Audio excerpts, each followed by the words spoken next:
Well, I'm just hanging out here in the garage, thinking about certain things, like what all I'm going to get done this, or what my plans are, goals as far as getting equipment in here and getting stuff taken care of before spring gets here.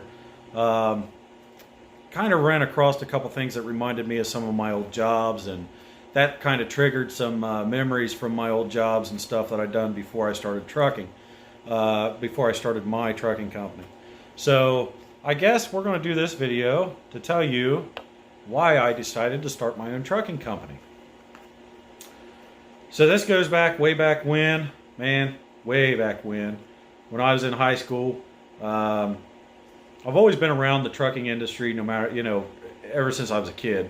There was a guy down the road, he had a truck, and I was always interested in it, always down there on the weekends. I was friends with his boy, and I was down there on the weekends riding my bicycle around, and, I really looked up to him because he drove a semi-truck. Thought it was cool, something that I always wanted to do. And, so being around trucks goes way back. Ended up starting in the mechanic field when I was a freshman in high school. I got into ag mechanics. Done that my freshman junior year, or freshman sophomore year. My junior year, I ended up going to vocational school into diesel mechanics, and I was placed out on job placement my junior year, and was actually working for as a fleet mechanic for a uniform company, linen company up in Columbus. And basically, I didn't do a whole lot while I was there. As far as being 17 years old, being hired in, I was a junior. I remember I got to drive the trucks around. They were those P30 vans. They also had box trucks and a couple semi trucks at the time of me starting. And I never left the lot. It was a large lot. Never left the lot. Drove around and fueled them up there on site. Parked them back where they needed to be parked. And that's where I really started learning backing skills. Along with shifting in the semi-trucks and the box trucks. And plus the P30 vans, they were also, several of them were manuals at the time. And I got real good at the semi-trucks. I never was able to double clutch, so I always had to float the gears. Always, even today, I cannot double clutch. I have to float the gears. But, that was my first experience as far as driving a truck, was at that linen company when I worked there. When I turned 18, they put me in one of those P30 vans with all my tools, and I was going to all the branches. They had branches stretched all the way up the East Coast. Basically started at Cleveland, Ohio, and went all the way down to Pompano Beach, Florida. I would leave out on a Monday or whatever, and I would be gone for a week or two. I would go down to different branches, take care of things, replace clutches out on the, in the driveways. I would swap out transmissions, change tires, whatever. I would do as much as I could to help them out, because if they didn't get the help, we'd either have to sub it out down there, which costed more money. Yes, I said costed. I say that a lot. Costed more money, or we'd have to bring it back up, tow it back up, and, have to fix it and then send something else back down. So, putting me out in that truck running around, which was awesome. Here I am, graduated high school, didn't have a girlfriend at the time or anything like that. I'm running around, enjoying life. Did that, and left that company and went to work for a construction company where I was still in the mechanic field, but I was doing oil changes and fluid changes and stuff like that. I was the lube guy. It was me and another guy rolling around in a box truck with tanks on the back for, that held all the different lubricants, whether it was oil, 90 weight, antifreeze, whatever. It was on the truck. So that truck was actually, like I said, it was a box truck, but it was a 33,000 pound GVW box truck. It was a CDL truck. At that time, there was different occasions where I was actually thrown in the driver's seat. I said throwed in the driver's seat without a CDL. And, I thought it was cool. I didn't really think anything of it. It was just kind of like a thrill of me being in the driver's seat of that truck, and running around and being able to do stuff. Was it illegal? Absolutely, because I did not have my CDLs. I did not have my CDL. So, as you're gathering, I've been taught the wrong way, as in my trucking career starting. Left there, got laid off for the winter, and went straight to work as a mechanic at a trailer shop, semi-trailer shop, fab shop. Man, we done a lot. They'd sell new and used trailers. They had their own shop. We built troop haulers that went overseas out of semi-trailers. We done a lot of specialty fabrication work on trailers, along with getting down to doing, bogey fabrication where they've been messed up, hitting concrete barriers or whatever, to refurbishing trailers, to doing DOT inspections, everything. So I learned quite a bit working at that company, and I spent a lot of years there. While I was there, we had a yard jockey that actually got sick, and the truck driver was on vacation, and there was no one there that really knew how to drive a truck. I told him I could do it, whatever. Me being stupid, I told him I could do it, and them knowing that I didn't have a CDL, because I made it perfectly clear that I do not have a CDL, they had me running a couple miles down the road in a semi-truck, pulling customer trailers down the road to a drop lot, picking up other trailers, bringing them back, constant. That turned into a constant revolving thing there. And I done that for a couple years, running down to that drop lot and back several times a day, every day, and without a CDL. Thank God I never got caught. That would have been really bad. I probably would have never been able to get my CDLs if I was to get caught, let alone the fine. As far as that goes, that was bad. I left there and got a job with oil field company, a local. They took care of the local wells here that they owned at the time, and I ended up working there. They had a semi truck, and the owner, he was real particular. Okay, everything had to be tip-top shape. So I kind of admired the man on this stuff, but everything had to be tip-top shape, and he done things by the book. And he made the comment. He says, "Well," he goes, it was raining one day. He's like, I'd have you pull the semi truck in, but you probably don't know how to drive it." I said, "I know how to drive it." I said, "You got to, take and consider my background. I know how to drive it." He's like, "Well, okay, jump in it." He goes, "We're on private property. Just jump in it and pull it in the garage then." All right. Pulled it in the garage, never grind a gear or anything like that. Pulled it in, shut it up for the night, whatever. And next thing you know, he's wanting me to get my CDLs, my Class A's.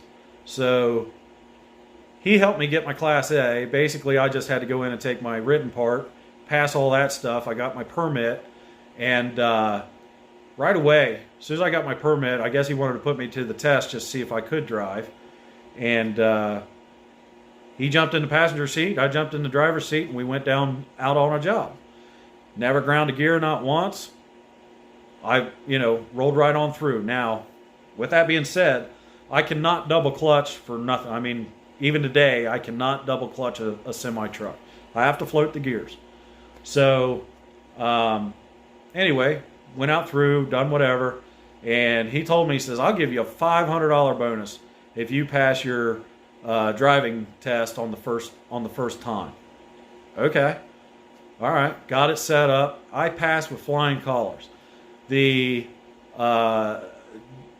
instructor that gave me the test couldn't believe how well I was able to drive and maneuver a truck and trailer. Okay, they do this 90-degree test where they set up a cone and you have to come up to it at a 90-degree turn and keep your rear trailer wheels as close to that cone as possible. And I was keeping it within a couple inches from that cone. And he had me do it a couple times. I'd done it a couple times and kept it a couple inches from that cone. There was actually, I think it was Roadmaster Driving School. I think it was Roadmaster Driving School was right next door, and they were actually doing testing. And they stopped their testing to watch me take my test. And you had another maneuverability where you had to back through cones, you know, snake through, back through, and then pull through. First time, just whipped right on through. And all this took effect. I'm not bragging whatsoever. All this took effect because the trailer company that I worked for, the fab company, you know, mechanics, working on those semi-trailers and running those trailers around in tight quarters, really gave me a perspective on how to maneuver a truck and trailer. So we did that. I got my CDLs on the first time. I ended up getting my $500 bonus, whatever. I stayed working for him for a little bit, and he was selling the company out, and I ended up leaving that company. At that time, I actually got my first trucking job. Everything that I've ever done was local. Got my first trucking job as a company driver, hauling gravel in a coal bucket behind a semi-truck up in Columbus, local, running for a local concrete plant up there, hauling sand and gravel.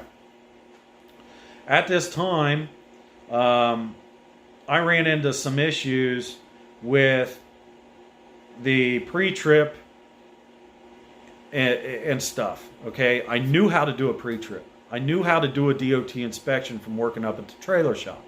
Okay, I did those all the time.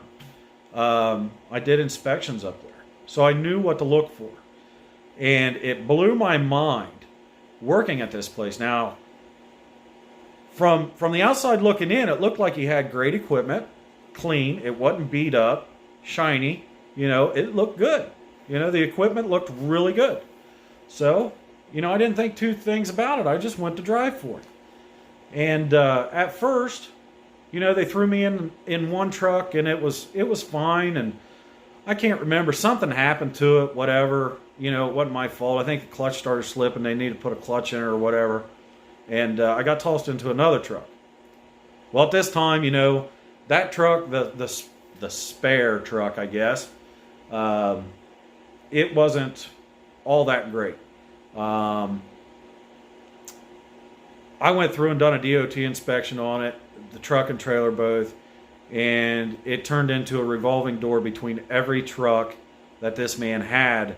The more and more that I paid attention to other people driving his equipment and looking, you know, just spotting it as I'm walking in the door, walking past the trucks, every truck and trailer had an issue.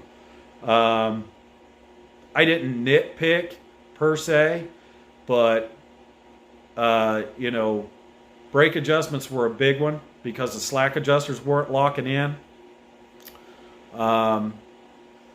You know, that was one big thing.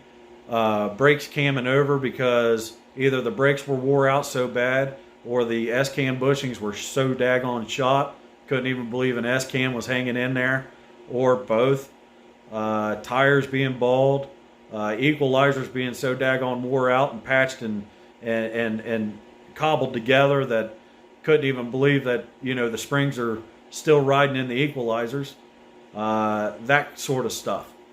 Finally, I got fed up with it because I wrote this stuff up on my equipment, and they'd never fix it. Now, granted, I kept running because I had bills to pay. And to be quite honest with you, back in them days, if I missed a day of work, it would tragically sink me financially. One day of work missed would have turned me to my parents to have to borrow money. Okay? That's how bad it is. That's how bad it was. So dealing with this, I ended up writing it up. You know, I took it with a grain of salt, trying to get him to fix the stuff. Nothing would get fixed. So I left. I went across the street to a construction company that, again, had real nice things. his reputation was he gets the best of the best, and he keeps up on his stuff. He takes care of it. Big talk. Like, all right. I go over there and I start working over there. Well, after I got involved with him and started working with him, this construction company turned out that he really doesn't take care of his equipment. It looks nice from the outside, but he doesn't care. He wants you to run outlaw. Overload that stuff. Keep it going. Run it. You run it. Well, again, having bills to pay, I did it. Left there, worked there for a little bit, and I left. And went back to the trailer shop for a little while. This time, I had my CDLs, went back to the trailer shop, worked there for a little while. And, I was getting to the point where I didn't want to turn wrenches anymore professionally because it was constant. And when I say constant, it wasn't a 40 or 50 hour week job. It was, for me, I was the go-to guy and I needed the money and they knew that. And if they needed somebody to stay over, Chris will do it. And I did it. And it really wore me out. And my weeks were 60 to 80 hours every week. Constantly. So got out of that and went to work for another construction company, and it was the same thing. And I just had enough. I had enough of these companies making money and not taking care of their equipment and turning it against the driver and making it the driver's fault and starving a driver out because you bring it to their knowledge on fixing something. Okay? At that point, I felt that I was on my way out. And I kind of had it in my mind, I'm on my way out. So I ended up vowing to myself that I'm going to try to stop working for the man. I'm going to work for myself. And I'm going to do it with this hotshot trucking. I started my business in June of 2014. And I started my hotshot trucking business under the conditions with my portfolio, meaning that I would not run outlaw. I would not be out here running, myself into the dirt. I would not be out here, running junk around. I want my stuff, being able to go up and down the road with pride, knowing that I can take my 21-year-old truck out here and run it out to Iowa or Arkansas or Texas or Florida or wherever I need to go on a run to, and I can do it with confidence, knowing that I'm going to get there and get back with no issues, whether it be with a DOT man or whether it be with mechanical. New stuff breaks too. Keep that in mind. New stuff breaks too. When I started my business, I started it with a 2000 GMC 3500 with a 6.5 diesel. I'm going to try to do a video with that truck sometime soon. Also, when that truck went down, I was kind of stuck between a rock and a hard place, and couldn't find another used truck that was capable enough to do the job at the time. That was priced right, I guess is what I want to say. And ended up buying a new one at that point and just went into having a note every month. I hated the thought of that. Did that. I've been through a 15 truck and a 17 truck, and I bought the 19, which at that point when I bought the 19, that went to be my personal truck, and I bought this 99 Ford. I found it, and I bought it basically the same time. I literally bought them within 48 hours of one another, and the 99's been very well, worked out very well for me. I guess that's just a little bit of knowledge on how I started and why I started my own trucking business. That's just a piece of it, by the way. There's a lot more to it than just that. I really had to prove to myself that I could do it. And if I failed, I can lick my wounds and go back to work for somebody. Even today. I may be doing great today. Tomorrow could be a different story. And I could fall under and have to go work for somebody. And, you know, at least I can say I tried. It's going on 7 years now. So I'm very happy with what the outcome is so far. But anyway, I'm not going to keep you guys any much longer. We may touch base on this in another video. So we'll catch you on the next one.